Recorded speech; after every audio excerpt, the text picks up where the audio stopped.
केशव के बारे में यह समझने का प्रयास करेंगे कि हमने यह पढ़ा है, और जब हम यह जानते हैं, लोगों से सुनते हैं, तो यह कहा जाता है कि केशव को कवि हृदय नहीं मिला। कविताएं करने के बाद भी यदि कवि हृदय नहीं मिला तो उसका यह समझना चाहेंगे या यह जानने के लिए उत्सुकता बनेगी कि क्यों नहीं मिला। केशव पे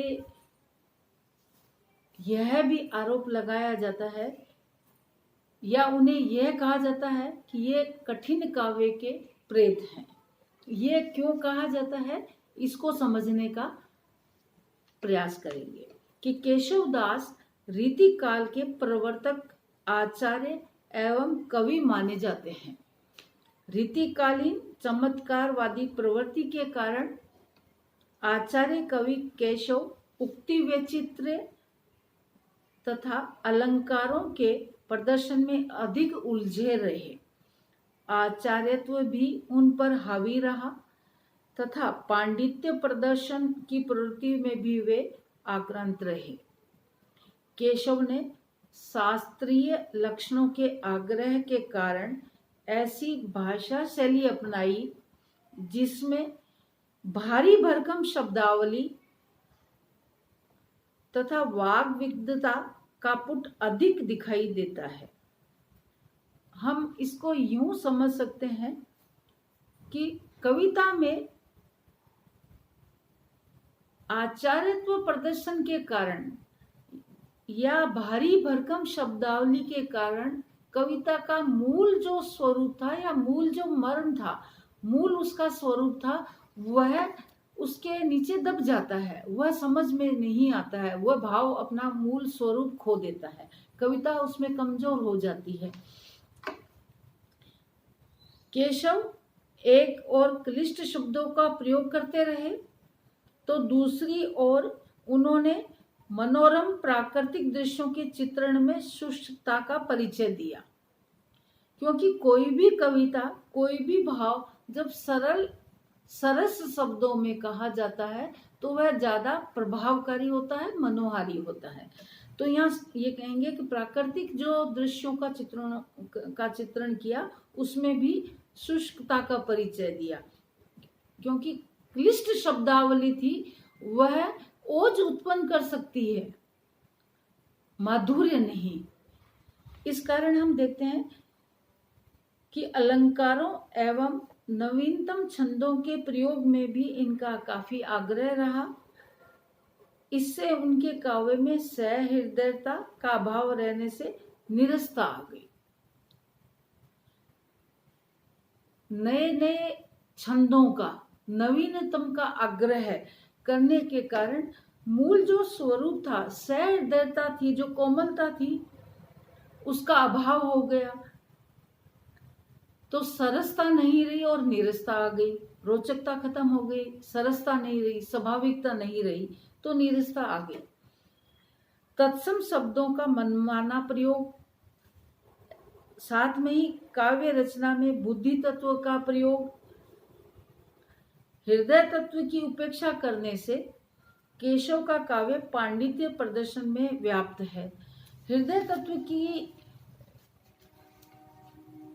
उपेक्षा, हृदय तत्व की उपेक्षा से अभिप्राय यह है कि जो मूल स्वरूप है उसको समझने का कम प्रयास किया गया। अपने पांडित्य प्रदर्शन में, अपने विद्वता को प्रतिपादित करने में सरसता तिरोहित हो गई, सरसता नहीं रही, स्वाभाविकता नहीं रही। जहां विद्वता आई वहां बुद्धि तत्व प्रभावी हो गया, जहां बुद्धि आई वहां हृदय अपने आप कमजोर पड़ गया।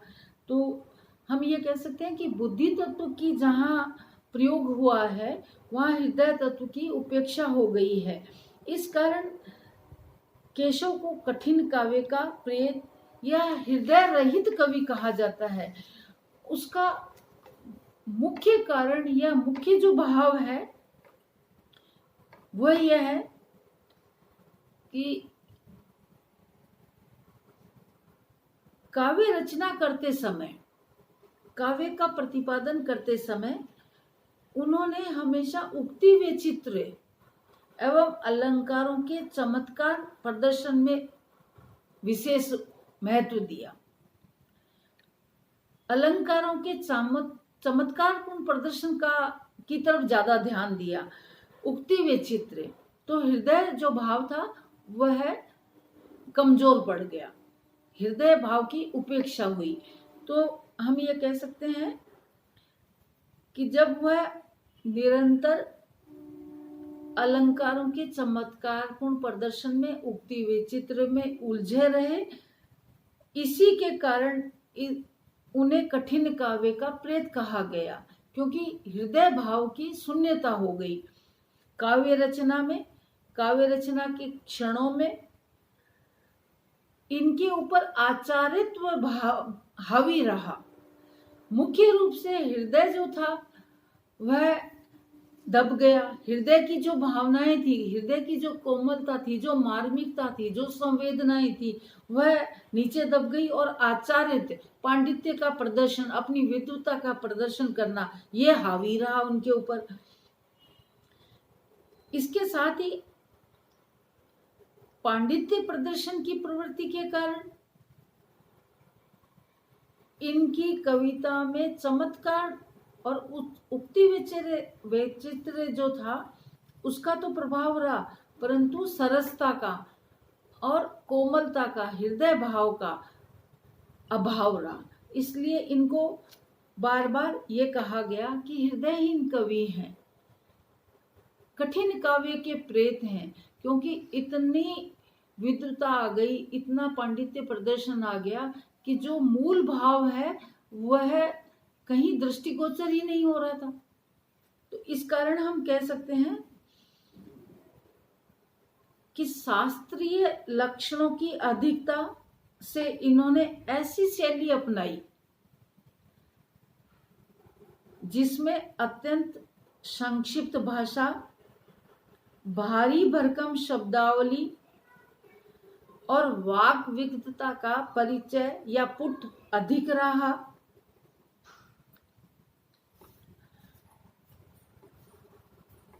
इन्हीं सब प्रवृत्तियों के कारण आलोचकों ने इन्हें हृदयहीन बताते हुए इनकी कटु आलोचना की है और इनके कवित्व को दूषित बतलाया है,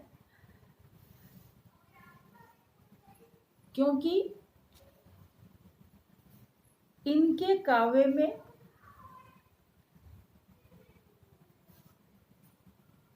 जगह जगह अलंकारों का चमत्कारपूर्ण प्रदर्शन मिलता है, उक्ति वैचित्र्य मिलता है, भारी भरकम शब्दावली मिलती है और हृदयगत सरसता का अभाव मिलता है। इसीलिए इन्हें हृदयहीन कवि या कठिन काव्य का प्रेत कहा गया है।